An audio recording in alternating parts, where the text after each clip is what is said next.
Jungkook এক মনে phone দেখে যাচ্ছে। পাশে উসখুস করতে থাকা তেকে সে এখনো পর্যন্ত খেয়ালই করেনি। এদিকে তে অস্বস্তিতে ভুগছে। জংকুকের মুখোমুখি হবে না বলে শহর ছাড়ছে, তবু মুখোমুখি হতেই হলো। বাই এনি চান্স তারা কি একই বাড়িতে যাচ্ছে? তের গলা শুকিয়ে কাঠ হয়ে যায়, গায়ের ওড়নাটাও শত্রুতা করলো। ফট করে কাঠ থেকে পড়ে গেল। মাথা চুলকাচ্ছে, পিঠ চুলকাচ্ছে, চুল উড়ে এসে বিড়বিড় করছে। হাত অকেজো হলে যা হয় আর কি।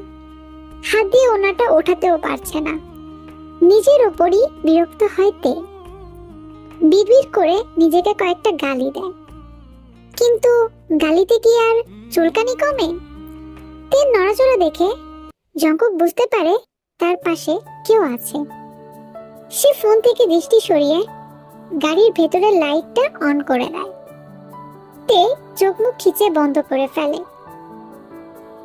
জংকুক অবাক হয়েছে বেশ, তবে তা প্রকাশ করলো না। তার চতুর মস্তিষ্ক এইটুকু বুঝতে পেরেছে যে তে তার জন্য শহর ছেড়েছে। তে পিটপিট করে চোখ খুলে দেখে জংকুক আবারও ফোনে মগ্ন হয়েছে। স্বস্তির নিঃশ্বাস ফেলেতে ঢোক চিবাতে গিয়ে মনে পড়ে তার গলা শুকিয়ে কাঠ হয়ে গেছে। সে জোরে জোরে শ্বাস টানতে থাকে। সুগা ঘাড় বাঁকিয়ে তের দিকে তাড়ায়। আর ইউ ওকে তেতে? পানি খাবো, পিঠ চুলকাচ্ছে, মাথা চুলকাচ্ছে, অস্বস্তি হচ্ছে, ভালো লাগছে না, কখন পৌঁছাবো? সুগা পানির বোতল জংকুকের কোলের মধ্যে ফেলে। বুড়ো কুচকে জংকুক তাকায় সুগার দিকে। ছিপিটা খুলে খাইয়ে দে একটু, হাত পড়েছে ওর। জংকুক বিরক্ত হয়ে চোখ মুখ কুচকে তের দিকে এগিয়ে বসে। তের হাত পা মৃদু কাঁপতে থাকে। লোকটার গা থেকে কড়া পারফিউমের গন্ধ আসছে। না তাকিয়ে বুঝতে পারে লোকটা তার খুব কাছে।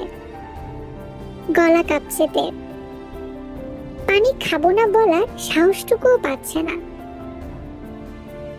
জীবনে প্রথমবার এই লোকটার ঘ্রাণ কাছ থেকে নিতে পারল।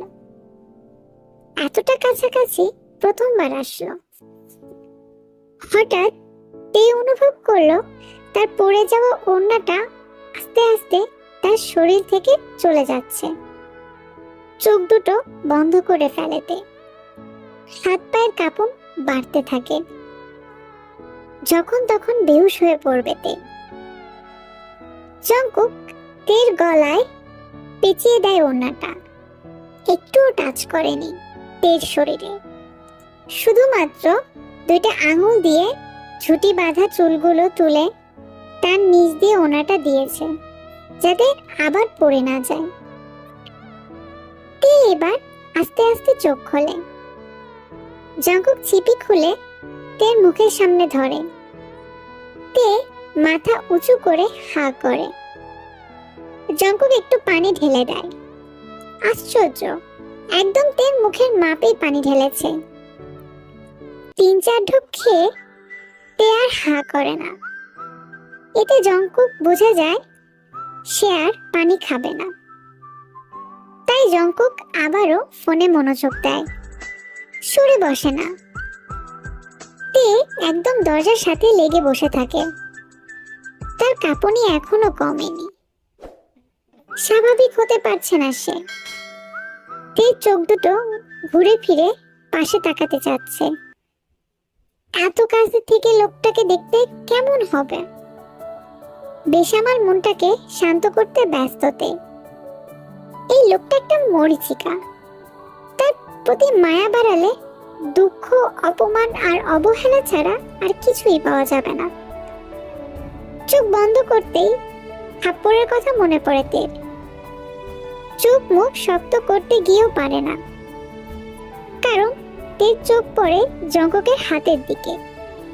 শক্তপোক্ত পুরুষালী ফর্সা হাত। তার হাতের নখগুলো ধবধবে সাদা। নিজের ভাবনাতে নিজেই লজ্জা পাইতে। বুকটা অস্বাভাবিকভাবে কাঁপছে। হাত দিয়ে কপালের ঘাম মুছতে গিয়ে হাতে ব্যথা পায়। দাঁতে দাঁত চেপে সহ্য করতে গিয়েও পারে না। আহ!